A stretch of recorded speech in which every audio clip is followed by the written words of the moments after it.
আল্লাহ পাক রব্বুল আলামিন বলেন, আকিমুস সালাত ওয়া আতুজ যাকাত, তোমরা নামাজ কায়েম করো, যাকাত আদায় করো, রোজা রাখো, হজ করো।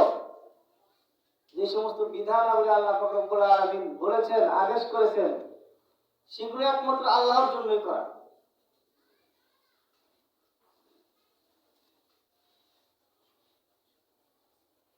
একবার হযরত মুআয ইবনে জাবাল রাদিয়াল্লাহু আনহু বসে বসে কান্না করতেছিলেন।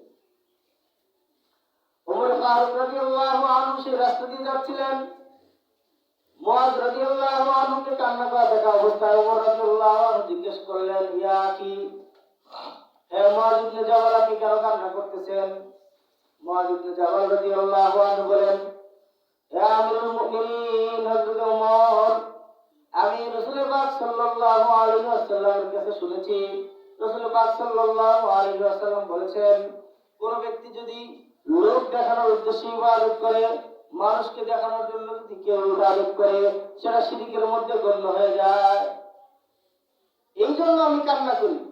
রাসূল পাক সাল্লাল্লাহু আলাইহি ওয়াসাল্লাম বলেছেন, কোন ব্যক্তি যদি ইবাদত করার সময় নিয়তের মধ্যে যদি গর্মি থাকে, মানুষকে দেখানোর জন্য যদি সে ইবাদত করে, তাহলে সেই ইবাদত শিরকের অন্তর্ভুক্ত হয়ে যায়।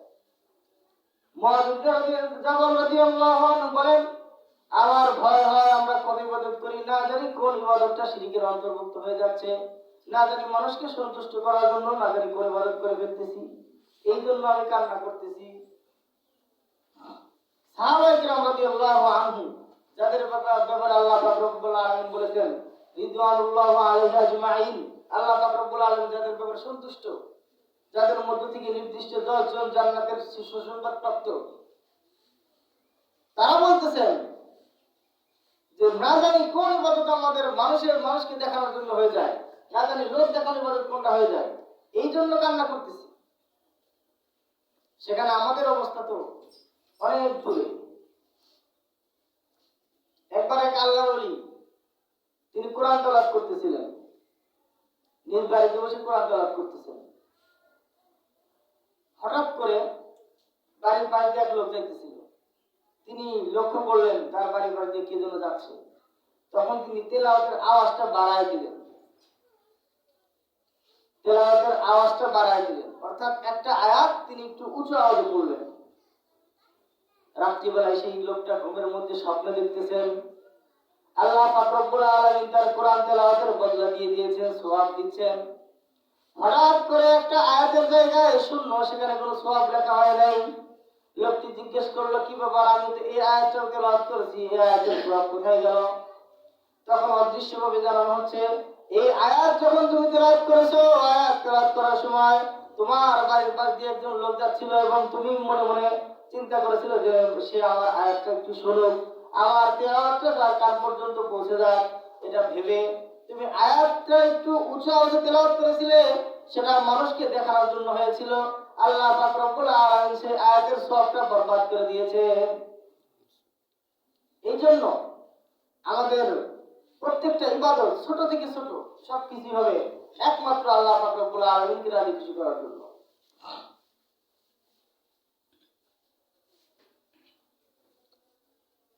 যদি আমরা মানুষকে দেখানোর জন্য করি, লোকজনকে দেখানোর জন্য ইবাদত করি, রাসূলের ভাষায় সেটা হবে শিরক। আল্লাহ পাক রব্বুল আলামিন বলেছেন, লা তুশরিক বিল্লাহ, শিরক করিও না জীবনেও। আল্লাহ পাক রব্বুল আলামিন সব গুনাহ মাফ করবেন, কিন্তু শিরকের গুনাহ কখনোই মাফ করবেন না, যতক্ষণ না সে তওবা করে আবার মুসলমান হয়।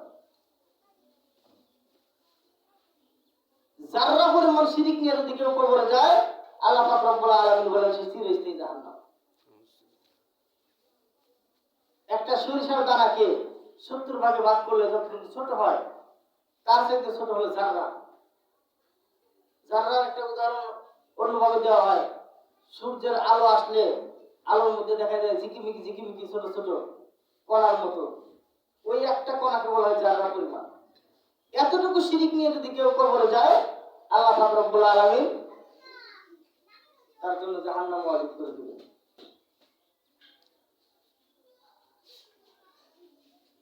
পূর্ববর্তী জামানায়